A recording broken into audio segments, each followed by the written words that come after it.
Hitzartze polit bat daukat prestatuta, danoi eskerrak emoteko. Tengo un discurso muy bonito preparado para agradeceros a todos y a todas vuestra presencia aquí, pero me gustaría saltarme el protocolo.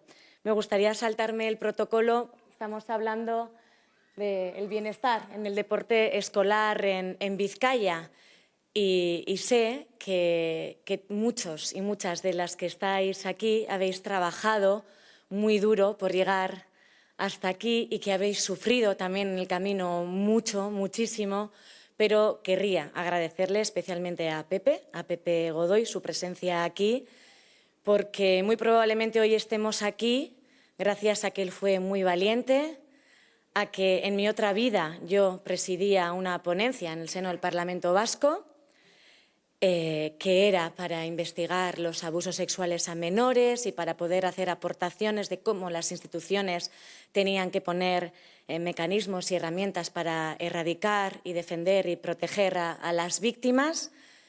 Pepe fue la primera persona que participó en esa ponencia. Aparte de sus aportaciones, su testimonio me estremeció, me estoy emocionando mucho. Yo soy madre de un niño y una niña también, y en ese momento me juré a mí misma que esté donde esté, haré todo lo posible para que algo así nunca vuelva a ocurrir, o al menos vamos a intentarlo.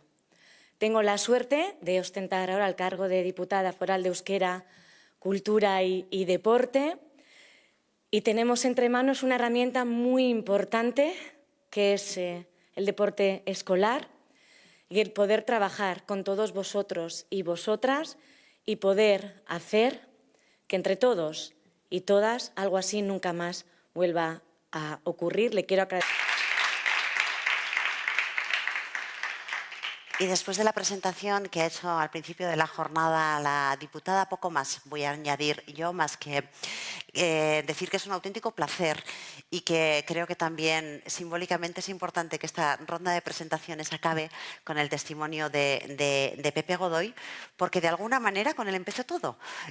Para muchas personas con él empezó la manera de mirar a una realidad que no hemos querido ver, la manera también de enfrentarnos a las consecuencias de eso que hemos preferido mantener oculto y de mirarlas ahora sí ya a los ojos y decir esto también es nuestra responsabilidad. Él es exfutbolista y podemos decir que fue el primer superviviente que hizo de abusos sexuales, que los hizo públicos en Euskadi y que generó, y esto lo puedo decir también personalmente, generó un auténtico terremoto de conciencia llamándonos a todos y a todas la atención. Es activista en la lucha contra los abusos sexuales a la infancia y también escritor. Y estamos deseando escucharte, Pepe. Eskerrik asko, holtza zurea.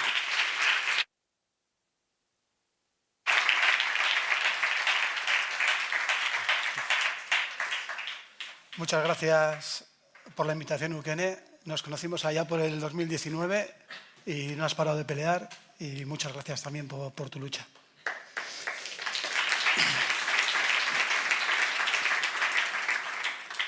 Me llamo Pepe Godoy.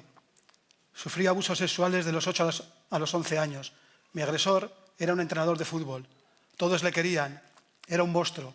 Era mi monstruo y el de muchos otros niños de mi pueblo, pero todos le querían. Lo pude contar 36 años después, con 44 años. Con 46 le denuncié públicamente y también ante la policía. Era un secreto a voces que era un pedrasta. De hecho, en los días posteriores a mi denuncia, todos rumoreaban por las calles de Basauri. Pero resulta que nadie hizo nada, ni antes ni después. Quiero señalar hoy aquí a instituciones, ayuntamientos y federaciones. Cuando se produce alguna agresión contra una persona, cuando hay derechos básicos vulnerados, la sociedad reacciona. Concentraciones, comunicados de denuncia, se aísla socialmente a los agresores.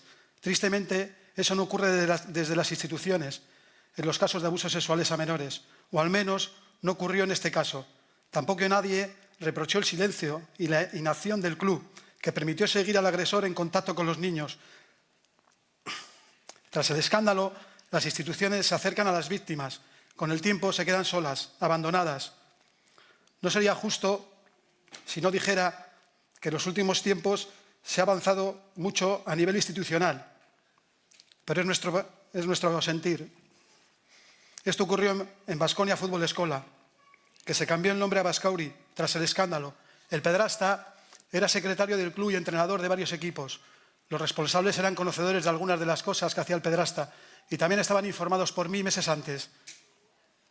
No es que no hicieran nada, es que lo ocultaron, lo dejaron pasar y además ningunearon a padres y madres que denunciaron conductas graves previamente a mí. Por fortuna, sí hubo una reacción de la sociedad, manifestaciones, protestas, denuncias, vídeos, canciones, campañas y mucho más. Pero como decía el responsable de fútbol del Baskonia Fútbol Escola, Basauri tras el escándalo, estos se olvidan 10 días. Y en parte tenía razón. Fueron bastantes más días, para su desgracia. A día de hoy se les pueden ver en actos públicos, como si nada hubiese pasado. Lamento tener que decir esto aquí. Esto me revictimiza, me duele y me hiere. No solo porque he sido víctima, sino porque me gustaría que otros clubes e instituciones fuesen exigentes con los que callan y con sus cómplices y no abran las puertas del prestigio social a quienes no lo merecen. Quiero que sepan que a día de hoy este club no solo ha tenido un solo gesto de acercamiento a mí, ni con ningún ciudadano que denunció lo ocurrido, y que no ha condenado públicamente la actitud de un exentrenador suyo que ha sido condenado por los tribunales por agresión sexual a menores y que hoy en día sigue en la cárcel. Y todo esto que os cuento no es un caso aislado. Cuando salta el escándalo, muchos clubes actúan igual o de manera similar. Primero se desvinculan del agresor y niegan saber nada, y luego optan por el silencio. Hasta ahora, pocos clubes se ponen a disposición de las víctimas. ¿Por qué no colaboran? ¿Por qué todos se ponen a la defensiva e incluso atacan a las víctimas que denuncian? Tristemente, parece que les preocupa más el escándalo, el desprestigio o sus ingresos que los menores. Pondré solo 3 ejemplos, pero podría poner decenas. El que me toca de cerca, Basauri en Basauri. Estaban informados y tenían conocimiento de algunas de las cosas que hacía el pederasta, pero prefirieron mantener en el club, taparlo y callar. Lointe Guernica. Sabían de la denuncia muchos meses antes de que el diario El País hubiese publicado los presuntos abusos de uno de sus entrenadores. Le retiraron de entrenador, pero le pusieron de director deportivo e incluso hizo algún campus con menores. Osasuna en Pamplona. Un ojeador de Osasuna, cargo que compaginaba con otro de entrenador de adultos en otro club, es denunciado por 2 menores. Osasuna se desvincula del entrenador y su respuesta es que nunca ha entrenado en el club. Esta actitud de los clubes, la de mirar para otro lado, debería tener un castigo. No puede salir gratis el silencio, el ocultamiento o la protección de los agresores.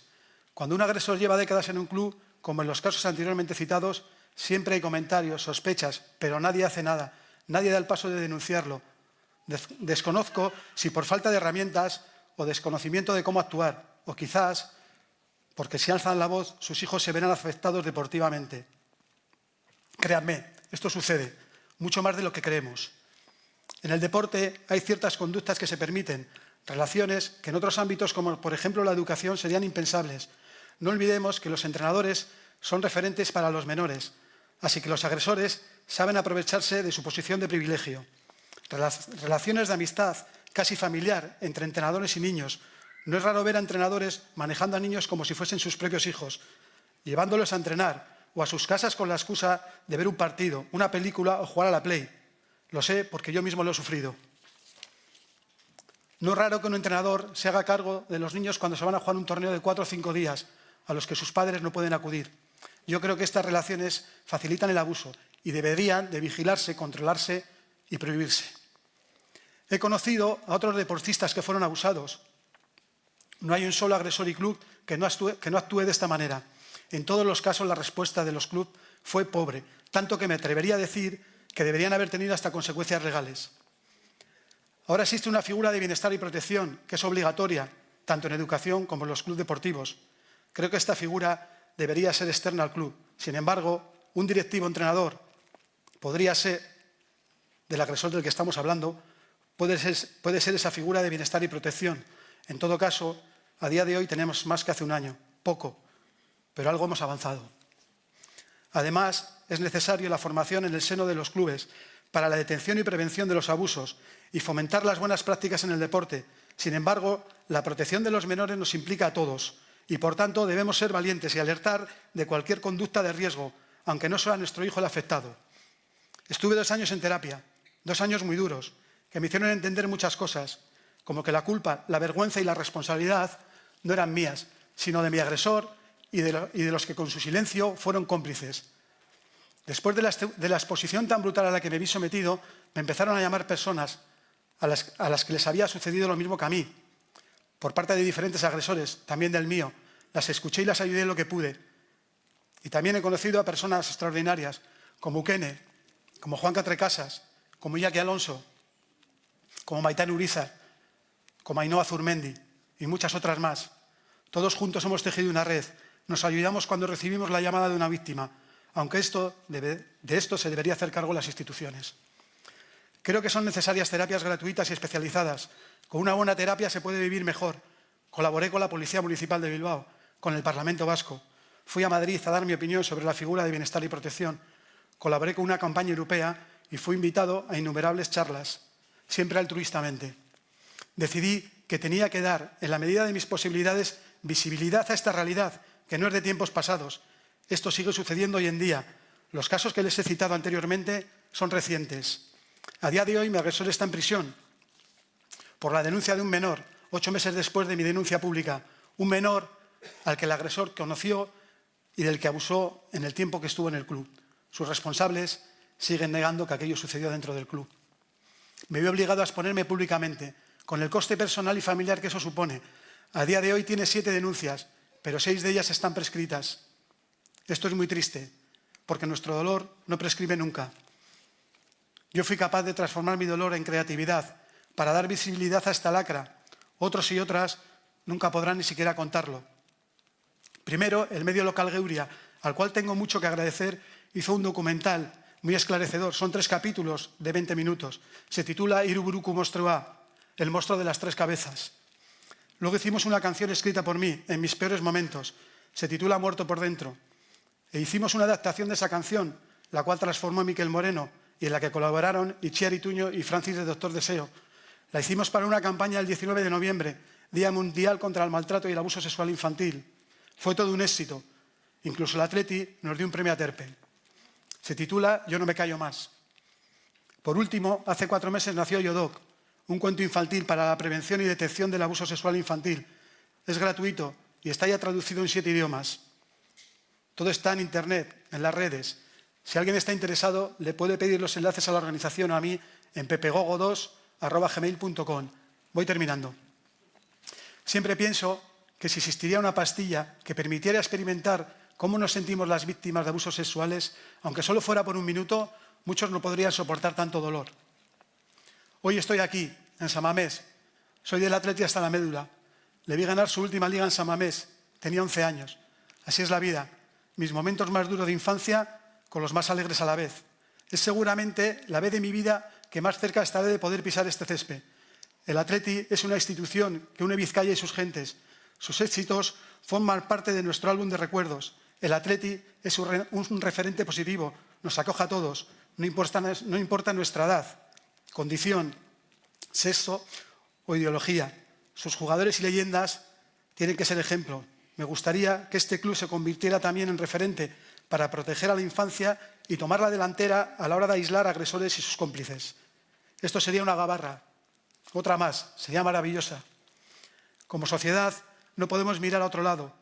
No podemos quedarnos indiferentes. Una sociedad que calla es una sociedad cómplice. Me llamo Pepe Godoy y yo no me callo más.